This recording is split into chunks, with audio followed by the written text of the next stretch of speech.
Hoy, ano yung binabasa mo? Assignment ko sa Pilipino. Okay na yun. Ha? Assignment, ha? Comics?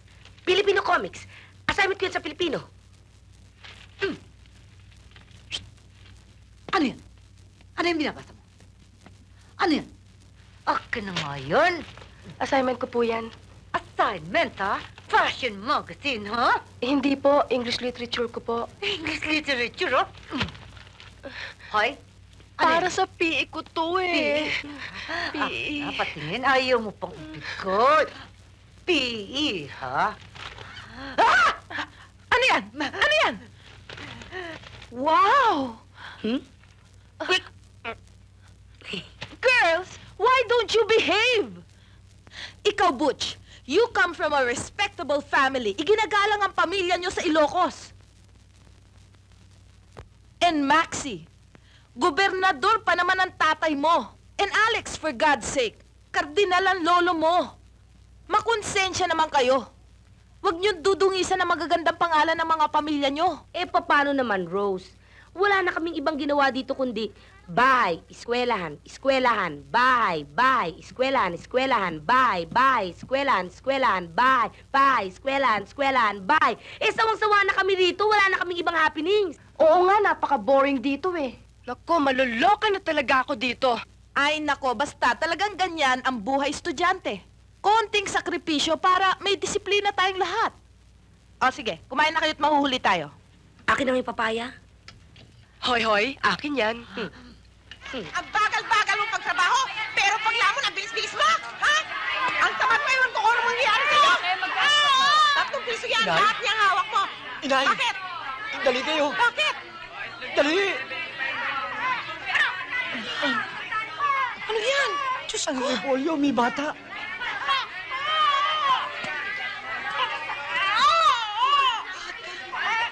Ang ganda. Ang ganda. Ang gandang bata. Ano meron dyan? Ito hong pangalan, Marcelo. Kanino anak yan? Eh, sino ho ba namili? Ano ka ba? Repolyo lang ang pinakyaw ko. Walang special offer na bata. Isauli natin. Eh, kanino natin isasauli ito? Alagaan na lang natin, inay. May apo na kayo, may anak pa ako. Malaking bata. Ganda.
Good morning to you, sir.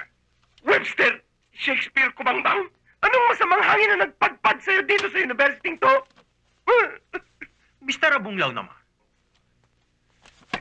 Mr. Abunglaw, nakakatouch naman yung excitement nyo sa isang katulad kong alumni homecoming. Eh, sit down. Please don't touch me. Huwag mo kong hawakan. Anong kailangan mo dito? Well, the truth of the matter is, I made this alumni homecoming because I wanna get my diploma. Diploma? Paano ka magkakaroon ng diploma? Graduate ka ba? Well, all my classmates, they are graduating. So, I also graduating. Your classmates graduating? Kaya sila graduate kasi naipasa nila lahat ng subjects nila. Ikaw ko bambang ni vacant period, hindi mo na ilusot. You mean, sir, all my beloved professor baksak me? I want to talk to them. Hindi mo sila makakausap, kubangbang. Why? Kasi 10 taon na silang patay dahil sa konsumisyon sa'yo. You see, sir? They are all karma. Therefore,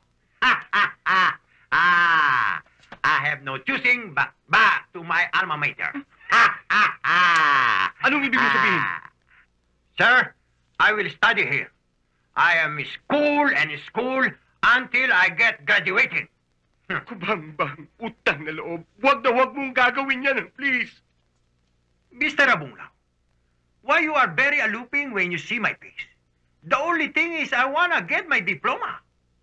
Diploma? Yun lang ang kailangan mo, diploma? Yes, sir. Bibigyan kita ng isang crack na diploma. Huwag na huwag ka nang bumalik dito sa pamantasan ko, please.